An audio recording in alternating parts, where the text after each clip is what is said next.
In September 2015, a photograph stunned the world. A 3-year-old Syrian boy named Alan Kurdi lay face down on a Turkish beach, his red shirt and blue shorts still bright, his small shoes still on. He had drowned, along with his mother and brother, while trying to reach Europe. The image sparked global outrage and mourning. But in the flood of commentary that followed, one uncomfortable question was rarely asked.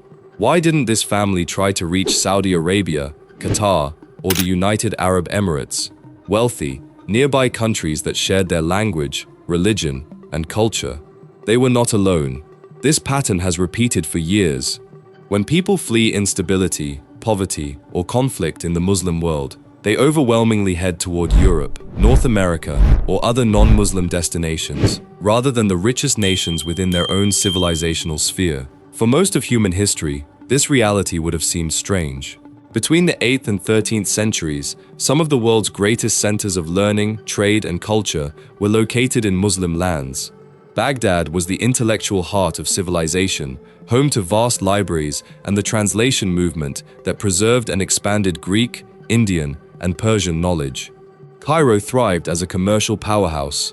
Córdoba in Al-Andalus shone with paved streets, public lighting, and universities, while much of Europe was still in relative darkness.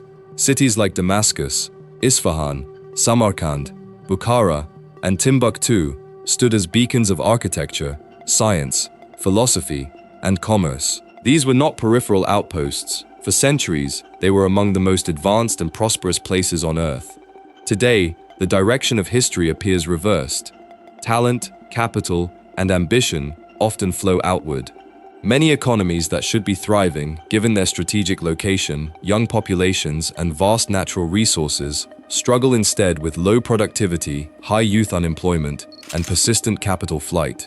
This is not a story about individual failure or collective destiny. It is a story about systems, incentives, institutions, and choices. It is about why wealth and human potential, which once concentrated in this part of the world, now so often leave it. The question is no longer whether these societies once held great power. History already proved they did. The real question is, what changed? And why does the movement of money and people continue to flow in one consistent direction?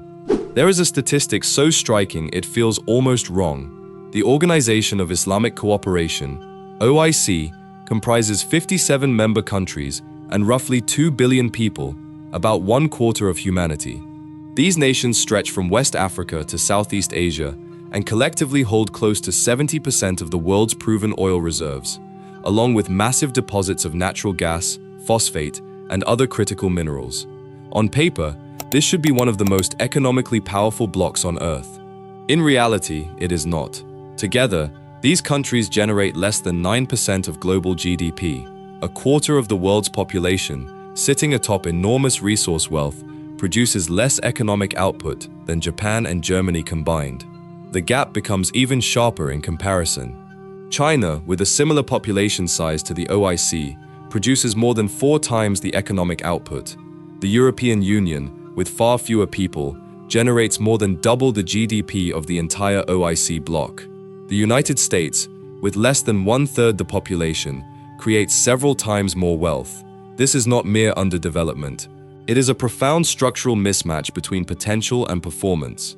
What makes the numbers especially jarring is that this was not always the case. Many of these societies were once global leaders.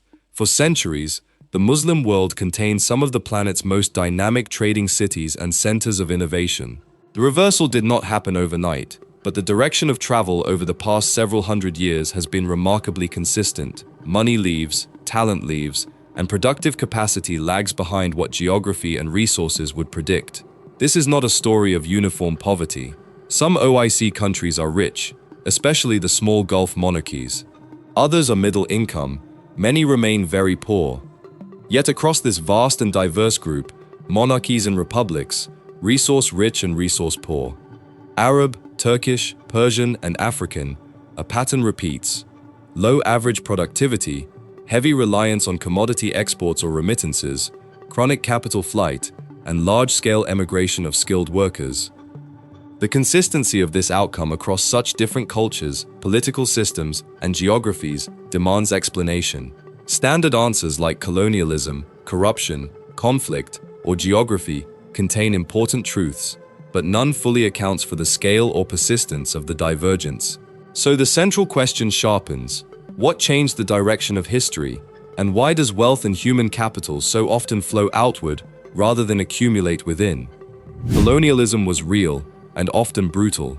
Borders were drawn in European capitals with little regard for local realities. Resources were extracted and institutions built to serve foreign interests. But colonialism alone cannot explain what happened after independence. South Korea was poorer than many African nations in the 1950s and suffered devastating war. Vietnam was bombed and divided. Both are now industrial powerhouses. Colonialism explains the starting wound. It does not explain why some societies healed and built while others did not. Corruption is equally real. In many countries, elites capture public wealth, institutions are weak, and accountability is selective. Yet corruption exists everywhere.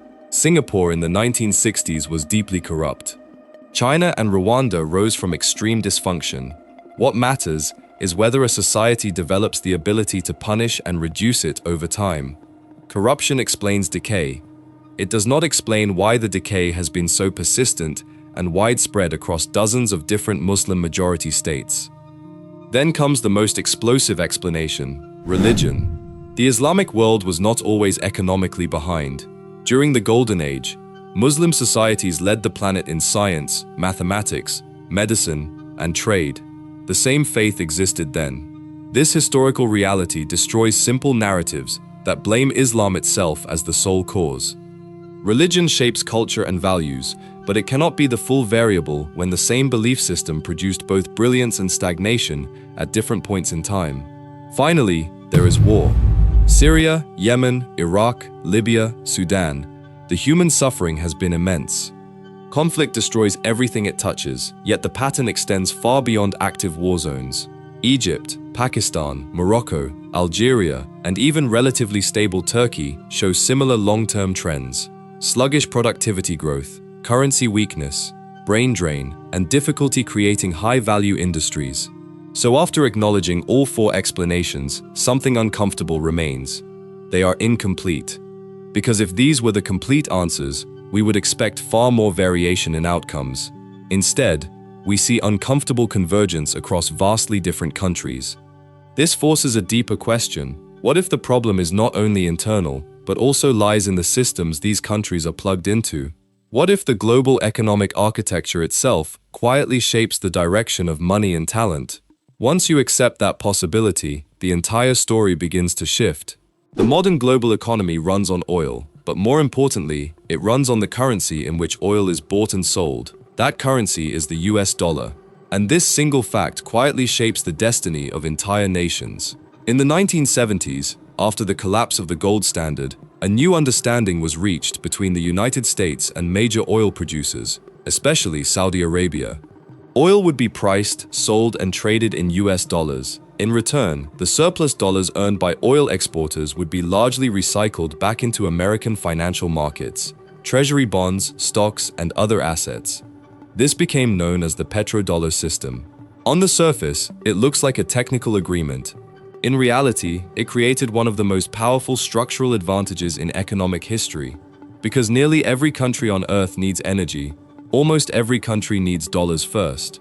You cannot buy oil with Egyptian pounds, Pakistani rupees, or Turkish liras on the global market. You need dollars. This creates permanent global demand for one nation's currency and forces every other country into a subtle but relentless competition to obtain it. Now consider a country like Egypt, population over 110 million, limited domestic oil, and massive energy needs. To keep the lights on and the economy moving, it must import fuel. To import fuel, it needs dollars. Since it doesn't earn enough through exports, it borrows them from the IMF, World Bank, or international markets. But dollar debt is not neutral. Once you borrow in dollars, your economic policy stops being fully yours. Lenders demand reforms, cut subsidies, devalue your currency, raise interest rates, tighten spending. These measures are often necessary for repayment, but they come at a heavy domestic cost, higher prices, squeezed living standards, and slower local growth. The deeper problem is this: a significant portion of future productivity is already pre-committed to servicing external debt instead of building internal strength. Growth happens, but much of it leaks out. The local economy becomes a machine that increasingly works for currency stability and creditor confidence rather than for its own people's prosperity. This dynamic repeats across dozens of countries in the region. They are not necessarily mismanaged in isolation. Many are simply trapped in a global currency hierarchy they did not create and cannot control. The result is not dramatic collapse. It is something more insidious: permanent constraint, a slow, structural outward tilt where money, influence, and decision-making power quietly flow toward the center of the system. And this is only the first pipe. Once you see it, you start noticing how many other flows follow the same direction. If the first pipe is about needing dollars, the second pipe is about slowly losing the value of everything else. Currency collapse rarely feels like theft.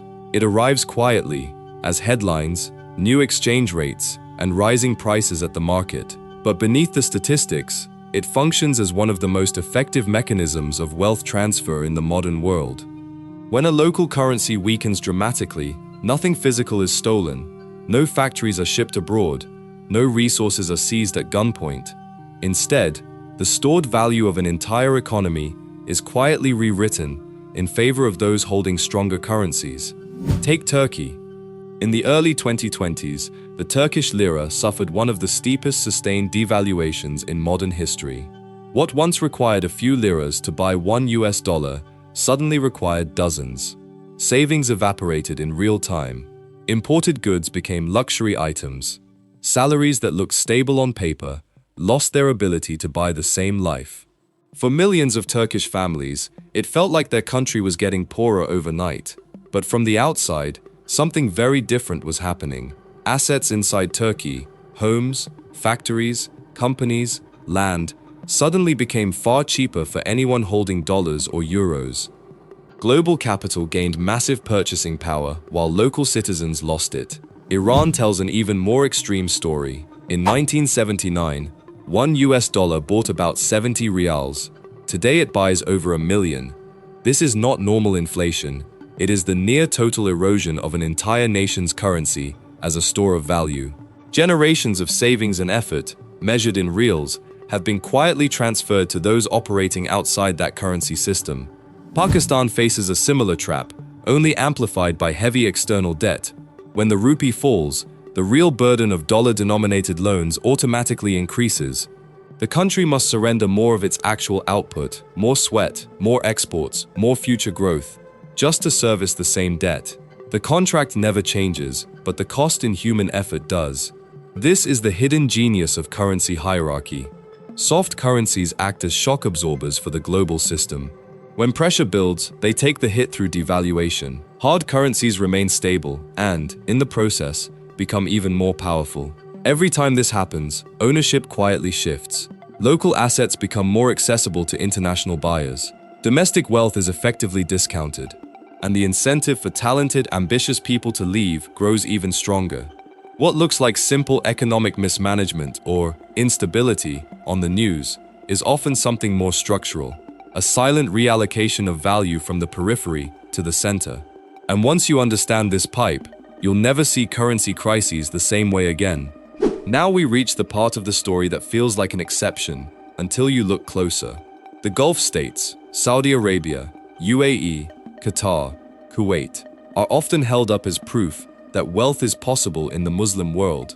And on the surface, the achievement is breathtaking. In a single generation, cities rose from the desert, with skylines that rival New York and Dubai. Sovereign wealth funds worth trillions, private jets, marble mosques, and futuristic projects like NEOM. These are real successes.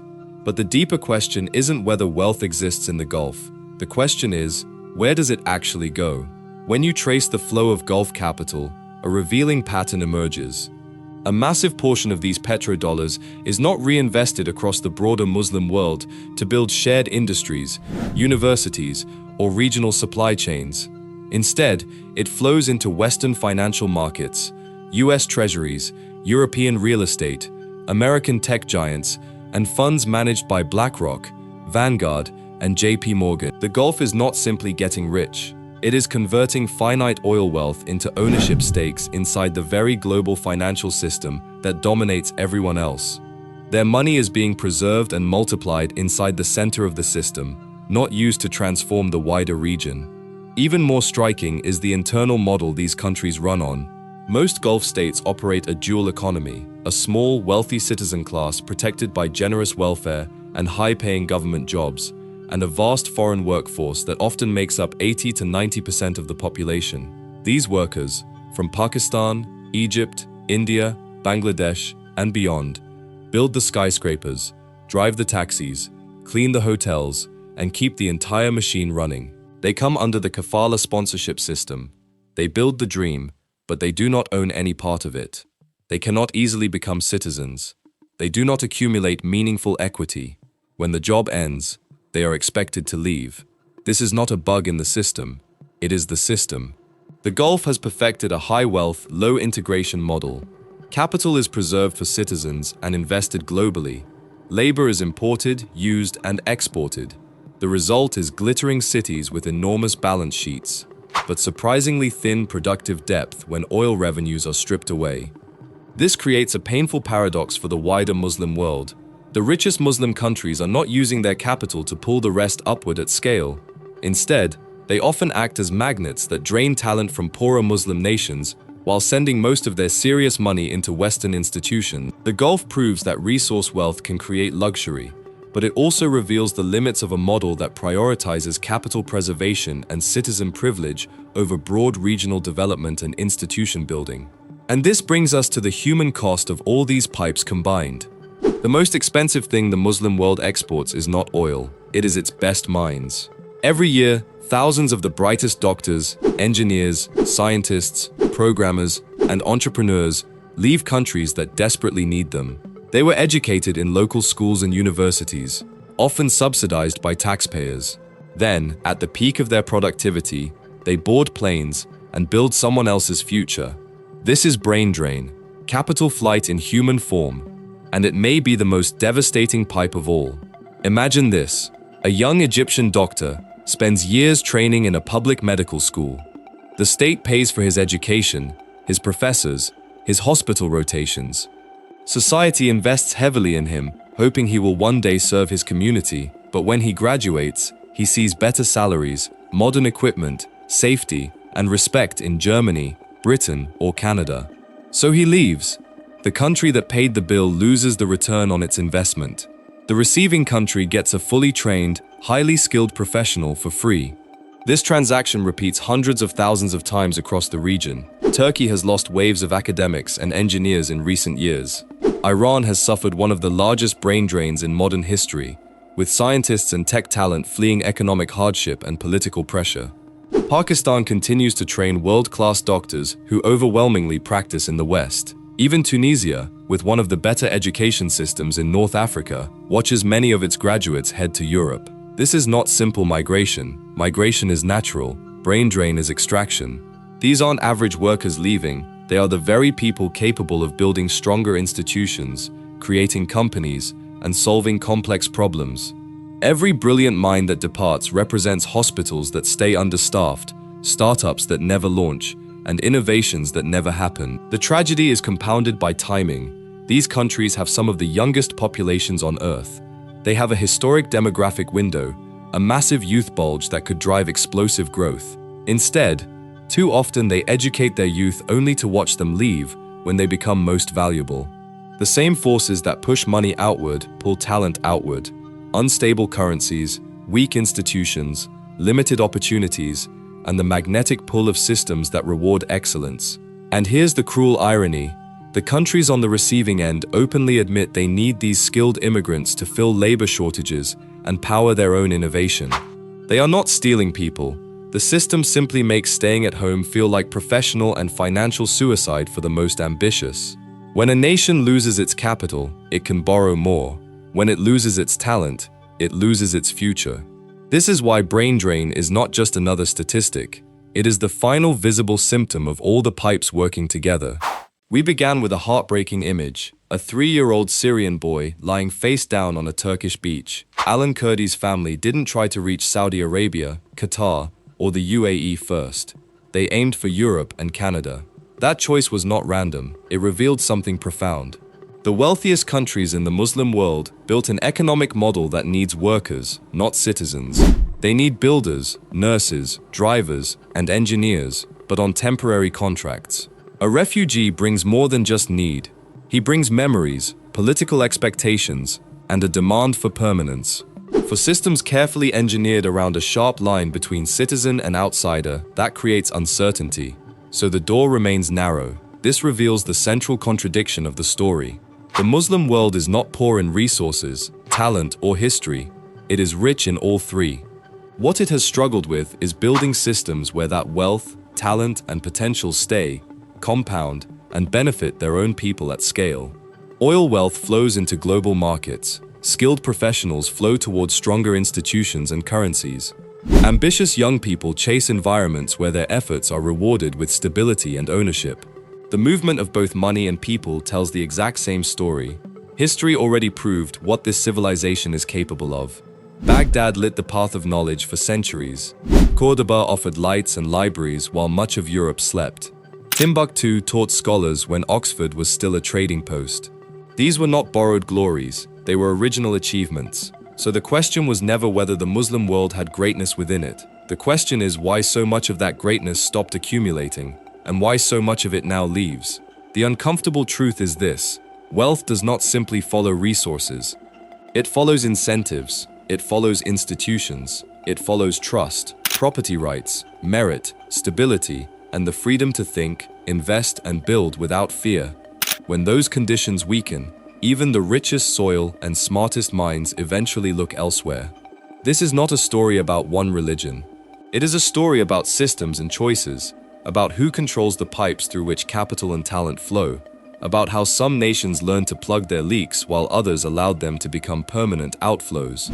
The doors that allow money and talent to leave were not forced open by outsiders alone. Many were built, maintained, and left unlocked from the inside. But if doors can be built, they can also be redesigned. The future does not have to repeat the past. The same civilizational genius that once led the world can rise again, but only when the incentives are fixed, institutions strengthened, and the pipes are turned inward. Only when staying and building at home becomes the most rational, rewarding choice for the ambitious and the talented. Because ultimately, the story of any civilization is not written by what it once was. It is written by where its money, its minds, and its children choose to go.